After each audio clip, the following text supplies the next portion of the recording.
इस वीडियो में मैं ये देखूंगी कि अगर हमारे पास दो मुख्तलिफ मससे हों और हमारे पास दो सेट्स ऑफ कॉरेस्पॉन्डिंग साइड्स हों जिनकी लंबाई एक जैसी हो।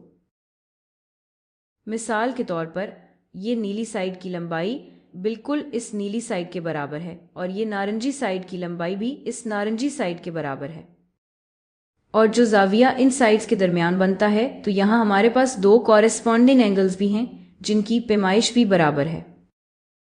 तो हम ये सोच सकते हैं कि हमारे पास एक साइड एक जाविया फिर एक साइड है, यानी साइड एंगल साइड। अगर इनकी लंबाई या पैमाइश बराबर हों तो हम ये नतीजा निकाल सकते हैं कि ये दोनों ट्राइंगल्स लाजमी कॉन्ग्रुएंट होंगे रिजिड मोशन की वजाहत के मुताबिक। या आसान अल्फाज में, अगर हमारे पास साइड एंगल साइड मुश्तरक हो और जाविया दोनों साइड्स के दरमियान हो तो दोनों ट्राइंगल्स कॉन्ग्रुएंट होंगे। तो इस नतीजे तक पहुंचने के लिए हमें यह साबित करना होगा कि हमेशा एक रिजिड ट्रांसफॉर्मेशन मौजूद होती है। अगर हमारे पास साइड एंगल साइड मुश्तरक हो तो हम एक ट्राइंगल को दूसरे ट्राइंगल पर नक्श कर सकते हैं, क्योंकि अगर एक रिजिड ट्रांसफॉर्मेशंस का सिलसिला है जो हमें ये करने देती है, तो रिजिड ट्रांसफॉर्मेशन की वजाहत के मुताबिक दोनों ट्राइंगल्स कॉन्ग्रुएंट होंगे। तो सबसे पहले हम ये देख सकते हैं कि अगर हमारे पास दो सेगमेंट्स हैं जिनकी लंबाई बराबर है, जैसे सेगमेंट ए बी और सेगमेंट डी ई, अगर इनकी लंबाई बराबर है तो वो कॉन्ग्रुएंट होंगे। आप हमेशा एक को नक्श कर सकते हैं। इस सूरत में हम ये कर सकते हैं कि नुक्ता बी को नुक्ता ई पर नक्श कर दे। तो अब मैं यहां बी प्राइम रखूंगी और अगर हम सिर्फ ट्रांसफॉर्मेशन करें तो ये हो जाएगा। तो अगर हमने बस ऐसे ट्रांसलेट किया तो साइड फिर साइड बी ए, यानी वो नारंगी साइड कुछ इस तरह हो जाएगी। लेकिन फिर हम एक और रिजिड ट्रांसफॉर्मेशन कर सकते हैं जो घुमाएं मुक्ता ई या बी प्राइम के गिर्द, जो इस नारंगी साइड और पूरे ट्राइंगल को डी ई पर ले आए। इस सूरत में जब हम दूसरी रिजिड ट्रांसफॉर्मेशन करेंगे तो नुक्ता ए अब डी के साथ आ जाएगा, या हम कह सकते हैं ए प्राइम बराबर है डी के। लेकिन सवाल यह है कि अब सी कहाँ आएगा। देखें, हम ए और सी के दरमियान फासला देख सकते हैं, बल्कि हम इसके लिए अपना कंपास भी इस्तेमाल कर सकते हैं। ए और सी के दरमियान फासला बिल्कुल इसी तरह है, बस ऐसे ही।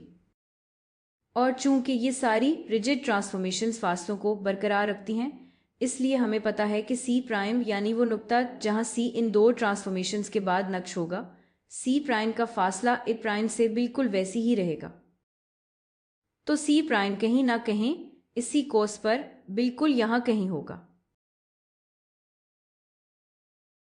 हमें यह भी पता है कि रिजिड ट्रांसफॉर्मेशंस जाविया की पैमाइश को भी बरकरार रखती हैं, और इसलिए तो हमें यह भी पता है कि जब हम नक्शसाजी करते हैं तो जाविया भी बरकरार रहेगा। तो या तो साइड ए सी नक्श हो जाएगी इस साइड पर बिल्कुल यहां, और अगर ऐसा हुआ तो फिर एफ बराबर होगा सी प्राइम के, और हमने अपनी rigid transformation S A S की बुनियाद पर ढूंढ ली। तो इस तरह दोनों ट्राइंगल्स कॉन्ग्रुएंट होंगे। लेकिन एक और चीज मुमकिन है, जाविया तो बरकरार रहता है लेकिन साइड ए सी यहां नीचे नक्श हो जाती है। तो एक और इम्कान यह है कि साइड ए सी जी हमारी रिजिड ट्रांसफॉर्मेशंस की वजह से या हमारी पहली सेट ऑफ रिजिड ट्रांसफॉर्मेशंस के बाद कुछ इस तरह नजर आता है। तो ये कुछ इस तरह लगता है। ऐसी सूरत में सी प्राइम बिल्कुल यहां नक्श हो जाएगा, और इस सूरत में हम बस एक और रिजिड ट्रांसफॉर्मेशन कर सकते हैं। हम बस डी ई या ए प्राइम बी प्राइम के बारे में रिफ्लेक्शन कर सकते हैं ताकि नुक्ता सी प्राइम को इस पर रिफ्लेक्ट कर दें ताकि बिल्कुल यहां आ जाए। हमें कैसे पता चलेगा कि फिर सी एफ पर नक्श हो जाएगा? देखें, ये जाविया रिजिड ट्रांसफॉर्मेशन की वजह से बरकरार रहेगा। तो जब हम इसे पलटेंगे यानी डी ई पर रिफ्लेक्शन करेंगे तो जाविया बरकरार रहेगा, और फिर ए सी नक्श हो जाएगा डी एफ पर, और फिर हमारा काम मुकम्मल हो जाएगा। हमें यह दिखाना है कि हमेशा एक रिजिड ट्रांसफॉर्मेशंस का सिलसिला होता है जब तक आप एस ए एस क्राइटेरिया को पूरा करते हैं, जो एक ट्राइंगल को दूसरे ट्राइंगल पर नक्श कर सकती है, और इसलिए वो कॉन्ग्रुएंट होंगे।